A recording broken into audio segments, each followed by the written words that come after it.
இன்னைக்கு நம்ம திரைப்பார்வையில் இயக்குனர் ஆறுமுககுமார் டைரக்ஷனில் விஜய் சேதுபதி, ருக்மிணி வசந்த், யோகி பாபு இவங்களாம் சேர்ந்து நடித்த ஏஸ் படம் எப்படி இருக்குது அப்படி தான் நம்ம பார்க்க போகிறோம். இந்த ஏஸ் படத்தோட கதையை கொஞ்சம் ஷார்ட்டாக சொல்லணும்னு பார்த்தீங்கன்னா, விஜய் சேதுபதி ஜெயிலேருந்து வெளியே வந்து தன்னோட வாழ்க்கையை புதுசாக ஸ்டார்ட் பண்ணணும் அப்படின்னு மலேசியா வந்துடுறாரு. அங்கே வந்து பார்த்தீங்கன்னா யோகி பாபு வந்து தன் சொந்தக்காரரோட ஃப்ரெண்டுக்காக வெயிட் பண்ணிக்கிட்டு இருக்காரு.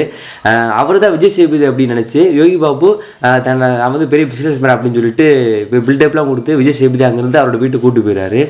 அங்கே பார்த்தீங்கன்னா அந்த வீட்டுக்கு எதிர்த்து வீட்டில் தான் பார்த்தீங்கன்னா ஹீரோயின் இருக்காங்க. அவருக்கு விஜய் சேதுபதிக்கு வந்து லவ் ஸ்டார்ட் ஆகுது. இதில் வந்து பார்த்தீங்கன்னா உடால ஹீரோட அப்பா வந்து பார்த்தீங்கன்னா தன்னோட சொந்த அப்பா கிடையாது, அது வந்து ஒரு ஸ்டெப் ஃபாதரு. சொத்துக்காக வந்து பார்த்தீங்கன்னா அந்த ஹீரோனை ரொம்ப பிருத்திவிராஜ் வந்து ரொம்ப டார்ச்சர் பண்ணுறாரு. இதை தெரிஞ்சுக்கிட்ட விஜய் சேதுபதி ஹீரோயினை எப்படி காப்பாற்றுறாரு, காப்பாற்றுற முயற்சியில் பல சிக்கலை மாட்டிக்கிறாரு, அதுலேருந்து எப்படி அவர் வெளியே வராரு அப்படின்றதான் நம்ம இந்த ஏஸ் படத்தோட கதை. இந்த படத்தில் வந்து விஜய் சேதுபதி அவர்கள் வந்து பார்த்தீங்கன்னா இதுவாக நடித்த இந்த வில்லன் ரோல் ஆகட்டும், ஒரு மாசான ரோல் ஆகட்டும், அதெல்லாம் பெரிய பெரிய ஆர்டிஸ்ட்லாம் நடிச்சிருக்கேன் அப்படின்றதெல்லாம் தாண்டி இந்த படத்தில் ஒரு யதார்த்தமான ஒரு நடிப்பு வெளிப்படுத்தியிருக்காரு. ஏன்னா இந்த மாதிரி ஹீரோக்கெல்லாம் வந்து பார்த்தீங்கன்னா ஒரு பெரிய அளவு போயிட்டாங்கன்னா இந்த மாதிரி ஒரு புது ஒரு அறிமுக டைரக்டர் நினைக்கிறவர் இவருக்கு வந்து ஒரு வாய்ப்பு தர மாட்டாங்க. அப்படி கொடுத்து ஒரு நார்மலான ரோலாக பண்ணியிருக்காங்க. அதுக்காக கண்டிப்பாக நம்ம விஜய் சேதுபதியோட பாராட்டி ஆகணும் நண்பா. அடுத்து வந்து யோகி பாபுன்னு பார்த்தீங்கன்னா ஒரு 3 நாள் கழித்து அவர் ஒரு படம் ஃபுல்லாக அவர் நல்லா யூஸ் பண்ணியிருக்காங்க.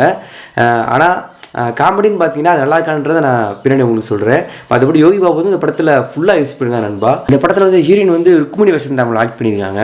படத்தில் வந்து அவங்கள ரொம்ப ஒவ்வொரு ஃபிலிமையும் பார்த்தீங்கன்னா ரொம்ப அழகாக காமிச்சிருப்பாங்க. ஒரு க்யூட்டான ஆக்டிங்கில் ரொம்ப அழகாக நடிச்சிருக்காங்க. விஜய் சேதுபதிக்கு ஒரு பக்காவான பேர் கூட சொல்லலாம் நண்பா, அவர் அழகாக நடிச்சிருக்காங்க. இந்த படத்தில் வந்து பார்த்தீங்கன்னா ஒரு உருகுதுன்னு சொல்லி ஒரு மெலடி சாங் ஒன்று இருக்குது. அது கண்டிப்பாக உங்கள் லவ்வருக்கும் உங்கள் ஒய்ஃபுக்கும் நீங்கள் வந்து காலேஜோட செட் பண்ணால் அப்படி ஒரு பீஸ்ஃபுல்லான சாங் அந்த சாங்கு. இப்போ வர படங்கள்லாம் அடுத்து என்ன வரும் அந்த ட்விஸ்ட்டு எல்லாம் எதிர்பார்ப்பாங்க. அடுத்த என்ன சீன் வரும்லாம் ஒரு கெஸ் பண்ணவே முடியாத மாதிரி இப்போ இருக்க படங்கள்லாம் எடுக்கிறாங்க.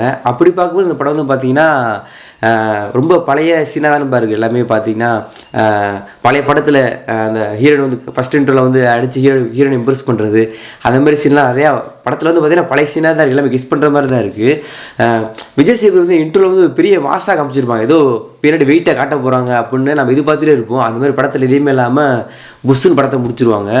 யோகி பாபுவோட காமெடி வந்து பார்த்தீங்கன்னா யோகி பாபு வந்து படத்தில் ஃபுல்லாக யூஸ் பண்ணியிருக்கான்னு நான் சொன்னேன். ஆனால் அவர் கரெக்டாக யூஸ் பண்ணாங்களா அப்படின்னு கேட்டிங்கன்னா அது கொஞ்சம் மிஸ் பண்ணியிருக்காங்க. காமெடி வந்து பார்த்தீங்கன்னா பல இடங்களில் சிரிக்க வச்சாலும் சில இடங்கள்லாம் ரொம்பவுமே கிரிஞ்சாகிற மாதிரி தான் இருந்துச்சு. காமெடியெலாம் ஒரு சிரிப்பே வரதில் காமெடி அப்படின்ற மாதிரி தான் படத்தில் இருந்துச்சு. இந்த படத்தோட டூரேஷன் டைம் வந்து பார்த்தீங்கன்னா 2 மணி நேரம் 36 நிமிஷம் எடுத்துருக்காங்க நண்பா. அதில் வந்து ஒரு 20 நிமிஷத்தை குறைச்சி இந்த ஃபைட் சீன்லாம் பார்த்தீங்கன்னா ரொம்ப லென்த்தாக எடுத்துருப்பாங்க. எப்படா அந்த ஃபைட்லாம் முடியும் அப்படின்ற அளவுக்கு சீட்டில் உட்காந்து பார்க்க முடியாது. ஃபைட்லாம் அவ்வளோ கொடுமை எடுத்துருப்பாங்க அந்த ஃபைட் சீன்லாம். அதெல்லாம் கொஞ்சம் குறைத்து அந்த லென்த்தை கொஞ்சம் குறைச்சிருந்தாங்க அப்படின்னா செகண்ட் ஹாஃப்லாம் ரொம்பவே அந்த லென்த் அதிகமாக இருக்க மாதிரி இருக்கும். அதெல்லாம் கொஞ்சம் குறைச்சிருந்தாங்கன்னா படம் இன்னும் கொஞ்சம் நல்லாவே வந்திருக்கும் இந்த படம். அப்புறம் வந்து விஜய் சேதுபதி வந்து பார்த்தீங்கன்னா ஹீரோனுக்காக ஒரு பேங்க்கில் வந்து கொள்ளடிக்க போவார். அது ஃபஸ்ட்டு காட்டும்போது ஆகா பக்காவாக தூக்க போகிறாரா, அது செம்மையாக பண்ண புதுசாக ட்ரை பண்ண போகிறாங்க அப்படின்னு பார்த்தா அந்த சீனை நீங்கள் பார்க்கும்போது நம்பவே முடியாது. இப்படிலாம் திருட முடியும் அப்படின்ற மாதிரி எடுத்திருப்பாங்க. ஒரு பட்டப்பால் நடு ரோட்டில் வச்சு அந்த வேனை மறைச்சி திட்டிகிட்டு இருப்பார். அதெல்லாம் கொஞ்சம் படத்தில் நம்ப முடியாத சீனாகவே இருந்துச்சு நண்பா. புதுசாக கொஞ்சம் ட்ரை பண்ணியிருந்துருக்கலாம். அதில் கொஞ்சம் ரைட்டர் வந்து பார்த்தீங்கன்னா கொஞ்சம் தப்பு பண்ணிட்டாரு.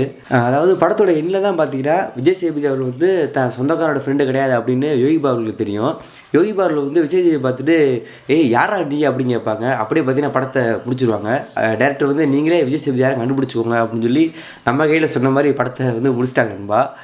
ஓவராலாக இந்த ஏஸ் படம் எப்படி இருக்குது அப்படின்னு கேட்டிங்கன்னா எந்த ஒரு எதிர்பார்ப்புமே இல்லாமல் இந்த படத்தில் தான் புதுசாக ட்ரை பண்ணியிருப்பார் விஜய் சேதுபதி சார் அப்படின்னு நீங்கள் எந்த ஒரு எதிர்பார்ப்புமே இல்லாமல் ஃபேமிலியாக போய் ஒரு ஜாலியாக ஃபன்னாக பாட்டு ஒரு படக்கூடிய தான் நண்பா. கண்டிப்பாக தரல போய் பாருங்கள். நெக்ஸ்ட் வீடியோ மீட் பண்ணி நண்பா. அது கூட நம்ம சில மறக்காமல் சப்ஸ்கிரைப் பண்ணிக்கோங்க.